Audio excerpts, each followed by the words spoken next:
Hello students, in previous video we were discuss about the process of glycolysis. Metabolic fat of glycolysis अगर हम देखें तो यहाँ पर इसके बाद जो ग्लाइकोलाइसिस की प्रोसेस होती है प्लांट्स में, after that formation fermentation will be takes place. जैसे कि बहुत सारे माइक्रो ऑर्गेनिजम्स होते हैं, उनमें क्या होती है, एब्सेंस ऑफ ऑक्सीजन होती है, तो that is lead to the anaerobic respiration. हमने बताया कि ग्लाइकोलाइसिस के बाद रेस्पिरेशन की जो प्रोसेस है वो क्या करते हैं, वो जो शुगर है, ग्लूकोज है, that converted into pyruvic acid in the process of glycolysis. After that क्या होता है कि दो टाइप के रेस्पिरेशन होते हैं, एक एरोबिक और एक एनारोबिक. पहले हम एनारोबिक रेस्पिरेशन को देख लेते हैं. एनारोबिक रेस्पिरेशन को हम फर्मेंटेशन का नाम भी दे सकते हैं. फर्मेंटेशन जो होते हैं वो दो टाइप के होते हैं, एक होता है एल्कोहलिक फर्मेंटेशन और एक होता है lactic acid fermentation. Okay, alcoholic fermentation में जो मेन प्रोडक्ट होता है वो इथेनॉल होता है. और अगर हम बात करते हैं कि एल्कोहलिक फर्मेंटेशन में मेन प्रोडक्ट जो होता है वो अल्कोहल होता है, जैसे कि यीस्ट में. ठीक है, फंजाई जो माइक्रो ऑर्गेनिजम्स है उसमें मेन प्रोडक्ट क्या हो जाता है, इथेनॉल होता है. वो NaDH plus H positive ion use करके क्या बना लेते हैं, इथेनॉल और कार्बन डाइऑक्साइड बना देते हैं.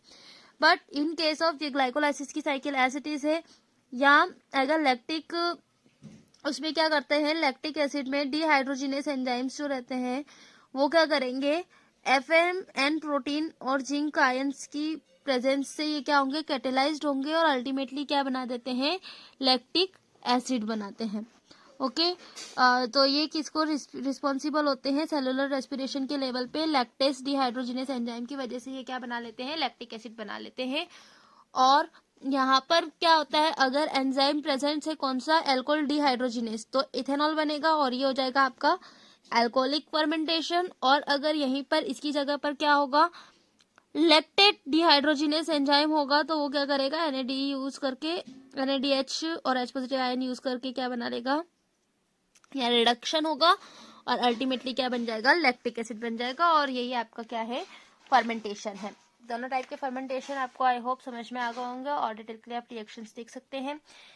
Let we discuss the next topic, aerobic respiration. Aerobic respiration basically हमने क्या कहा था कि the process of aerobic respiration involves two crucial events. The complete oxidation of pyruvate occurs by the stepwise removal of all hydrogen atoms, thereby leaving 3 molecules of CO2. This occurs in the matrix of mitochondria. The electron removed as a part of the hydrogen atoms are then passed to the molecular oxygen with the stimulus synthesis of ATP.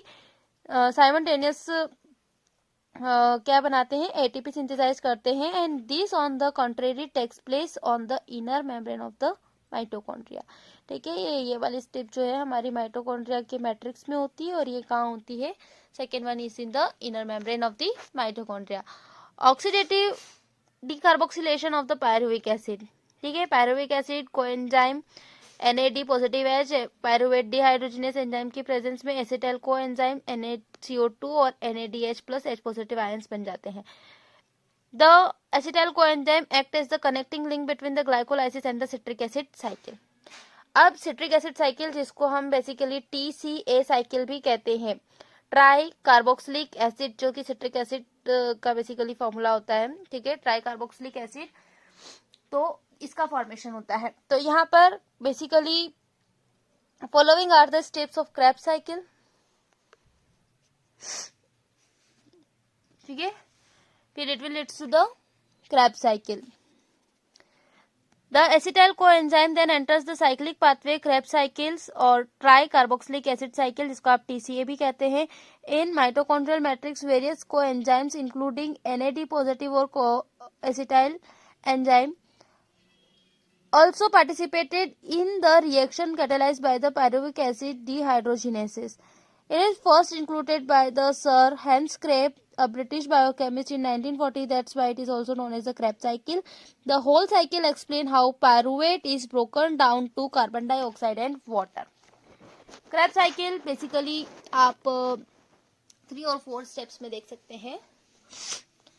First is the condensation. Condensation की अगर हम बात करते हैं, ये start होती है condensation of acetyl group with ऑक्जेलो acetic acid OAA का फॉर्मेशन होगा। यहां से देखिए, ओके, ऑक्जेलो एसिटिक एसिड है, एसिटाइल कोएंजाइम और को ए, और क्या बन जाएगा, ये एसिटाइल कोएंजाइम ए बन जाएगा जो कि 2 कार्बन का होगा। पायरुवेट यहाँ 3 कार्बन का था और यह कंडेंसेशन हुआ और this step is catalysed by the enzyme citrate synthesis CoA is liberalised during the reaction.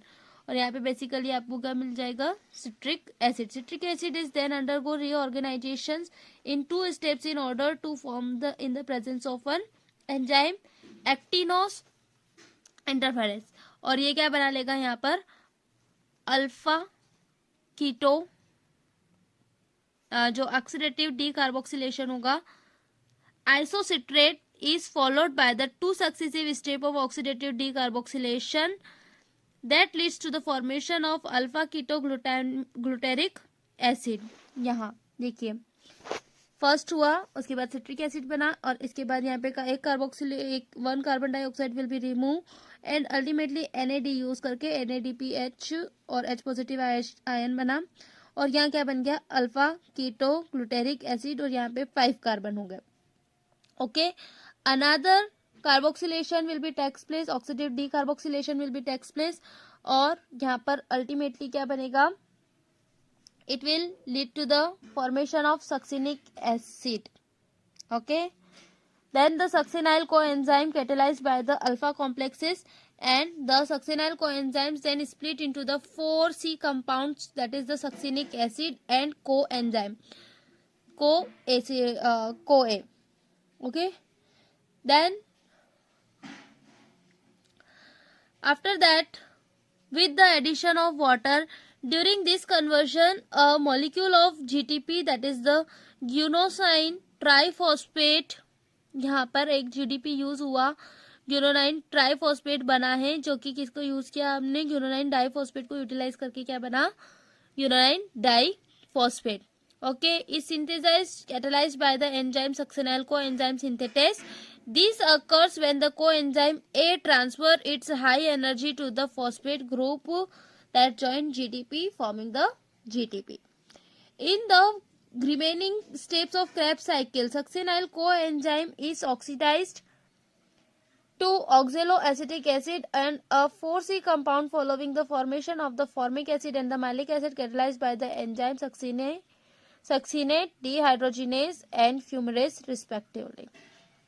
Okay, यहाँ सक्सिनिक एसिड बना और सक्सिनिक एसिड के बाद यहाँ पे क्या होगा, FAD और FADH2 बन गया। यहाँ पर अल्टीमेटली रिडक्शन हुआ और यहाँ मैलिक एसिड और मैलिक एसिड से फिर आपको ऑक्सिलोएसिटिक एसिड वापस से बन जाता है।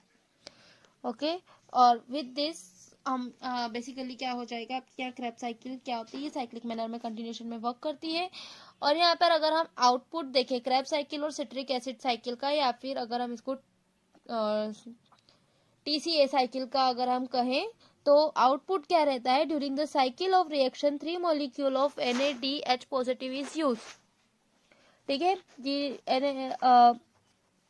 Are reduced to form NADH H positive ions and 1 molecule of FAD is reduced to FADH2 and only 1 molecule of ATP is reduced directly from GTP as a substrate level phosphorylation. For continuous oxidation of the acetyl coenzyme CoA, continued replenishment of the oxaloacetic is necessary. In addition to this, regeneration of NAD positive or FAD positive from NADH and FADH2 respectively are also required. Okay, importance की अगर हम बात करते हैं citric acid cycle की, तो it is important in the following way. This is the major pathway for the formation of ATP molecule, and many intermediate compound of these cycles are used in the synthesis of other biomolecule as well. यहाँ पे एक difference है that you can see between the glycolysis and the Krebs cycle. It takes place in the cytoplasm. Krebs cycle जो होती है वो mitochondria के matrix में होती है. It is a linear pathway. ये एक cyclic pathway होता है Krebs cycle. ग्लाइकोलाइसिस की अगर हम बात करते हैं तो in aerobics as well as anaerobic में होता है, लेकिन अगर क्रेब्स साइकिल की बात करते हैं तो ये सिर्फ एरोबिक रेस्पिरेशन है। It consumes 2 ATP molecule. It does not consume ATP. It yields 2 NADH per glucose molecule. It yields 6 NADH molecules and 2 FADH twice molecules or 2 acetyl coenzyme A molecules. Okay, it generates 2 ATP molecules made from 1 glucose molecule. और यहाँ पे 2 GTP पर ATP molecule पे ये generate करता है और 2 acetyl coenzyme molecules भी से ये बना रहा है। It oxidize glucose partly producing pyruvate. It oxidize acetyl coenzyme A fully. It does not produce carbon dioxide but it produce carbon dioxide. यहाँ पे आपने देखा था कि यहाँ कार्बन डाइऑक्साइड 2 बार प्रोड्यूस हुई है, यहाँ 3 time, 1, 2 and 3. Okay, and then all enzyme catalyzing glycolytic reactions are dissolved in cytosols, and 2 enzymes of Krebs cycles reactions are located in the inner mitochondrial membrane and all other dissolved in the matrix. With this, in next video we will discuss the remaining part of the chapter. Thank you.